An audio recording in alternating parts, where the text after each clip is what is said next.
کسی نے کہا کہ ایک خاتون تھیں، انہوں نے خفیہ نکاح کر لیا گھر والوں سے چھپ کر، اور وہ کہتی ہیں کہ اگر شوہر پتلا دبلا ہو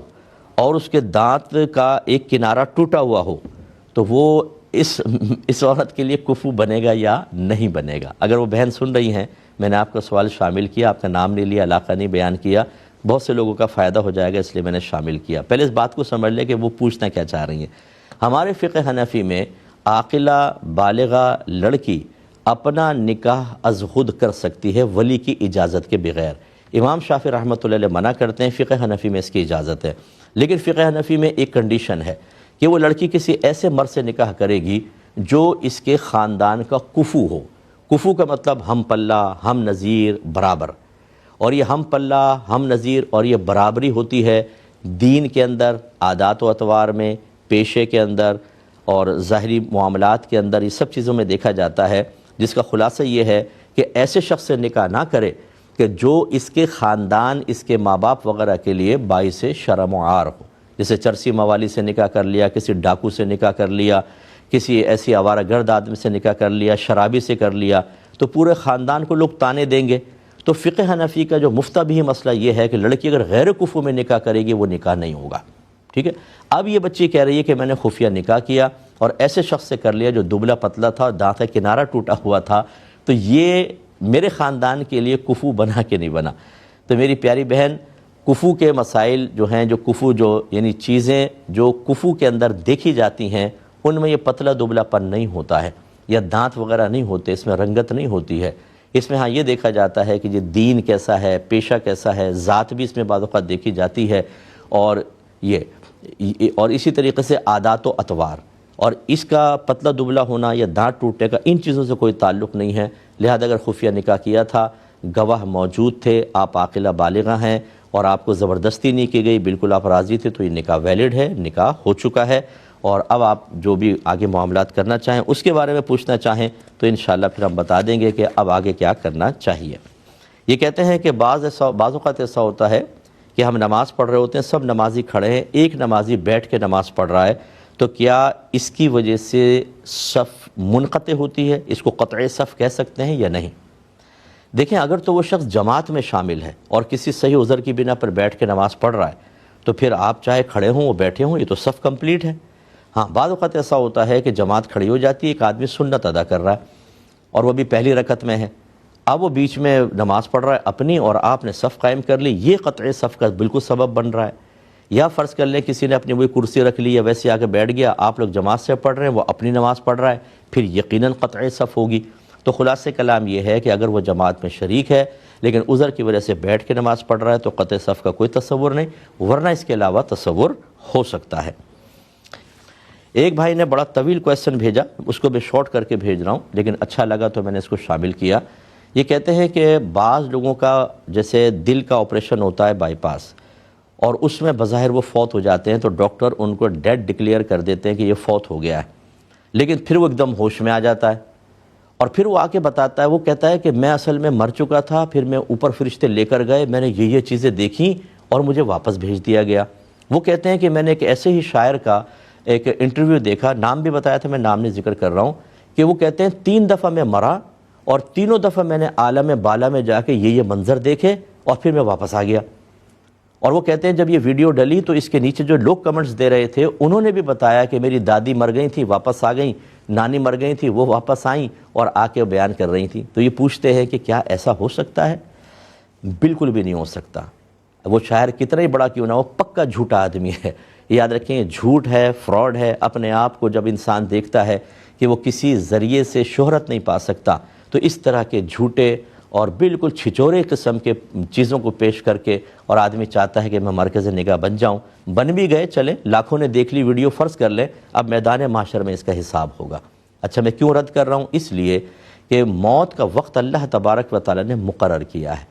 اور جب موت کا وقت مقرر کیا ہے تو فرشتوں کو اللہ تعالیٰ بتا دیتا ہے کہ کس ٹائم روح نکالنی ہے اور کس وقت اس کو یہاں پر روح کو لے کر آنا ہے۔ اب آپ بتائیں، ایک شخص کہہ رہا ہے میں بظاہر مرا،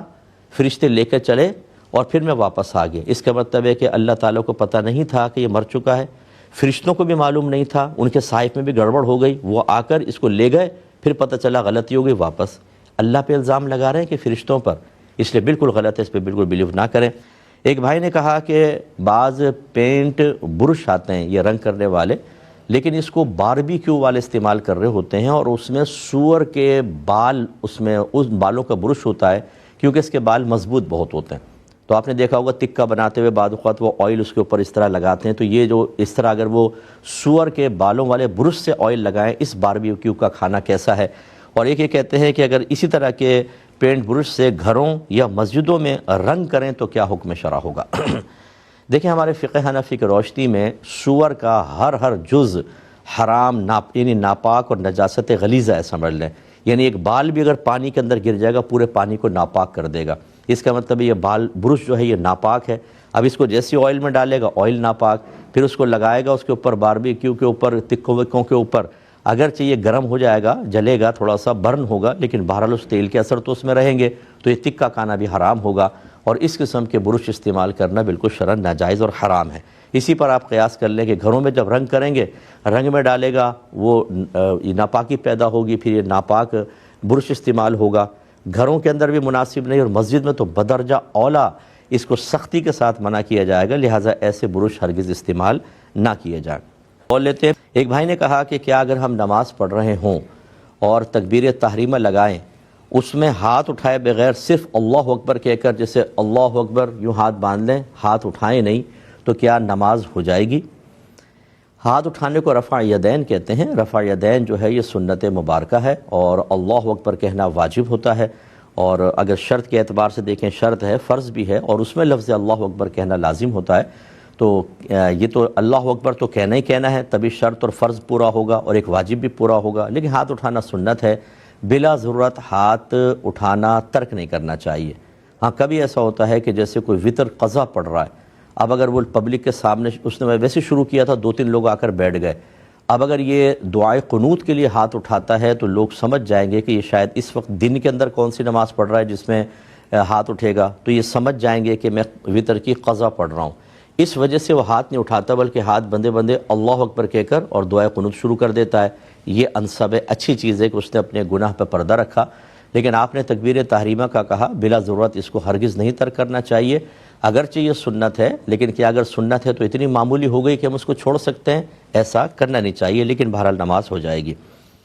دیکھیں ویسے تو نبی کریم صلی اللہ علیہ وسلم کا یہی فرمان عالی شان ہے کہ اپنی اولاد میں انصاف اور عدل سے کام لو، حتیٰ کہ بوسہ دینے میں، یعنی ایک بچے کو اگر بوسہ دو تو دوسرے کے بھی دو، جس کا ظاہری تقاضا تو یہی ہے کہ بچوں میں جب آپ تحفہ تقسیم کرتے ہیں، عیدی تقسیم کرتے ہیں، تو اکثر آپ کو انصاف سے ہی کام لینا چاہیے، لیکن بعض معاملات ایسے ہوں جیسے سالگرہ ہو رہی ہے ایک بچے کی، اب آپ اس کو کوئی گفٹ دیتے ہیں تو باقی کی تو نہیں ہو رہی، تو کیا ان کو بھی دیں گے؟ تو فوری طور پہ دینا کوئی لازم نہیں ہے، ہاں آپ ذہن میں رکھ لیں، اسی طرح یہاں پر ہے، بچے نے کامیابی حاصل کی اس لیے اس کو دیں گے، باقی نے تو کوئی کارنامہ فی الحال نہیں کیا، لیکن ذہن میں رکھ لیں جب وہ کوئی اچھا کام کریں گے تو اتنی رقم یا ایسا ہی تحفہ ان کو بھی دے دیجیے گا۔ گویا کہ بر وقت اور فوراً ہی اس طرح کی تقسیم کرنا لازم نہیں ہے، لیکن یہ ذہن میں رکھنا بہت اچھا ہے ماں باپ کے لیے کہ ایک موقع پر ایک بچے کی مناسبت سے، اس کے کسی کام کی مناسبت سے اس کو انعام دے دیا، دوسرے موقع پر کسی اور کو دے دیا، ٹھیک ہے، یا کبھی کبھار جیسے خرچے کے اس میں تھوڑا زیادہ کر کے دے دیا اس کا حساب پورا کرنے کے لیے، چاہے سب پر منکشف نہ ہو، یہ اچھی چیز ہوتی ہے، ورنہ میں نے دیکھا ہے کہ بعض اوقات خود پیرنٹس بیچارے نادانستہ طور پر بعض بچوں کی طرف مائل ہو جاتے ہیں، اور بعض کے ساتھ بے انتہا ناانصافی اور عدل کے خلاف معاملہ ہوتا ہے، ہو سکتا ہے کہ آخرت میں اس کے بارے میں کویسچن ہو جائے۔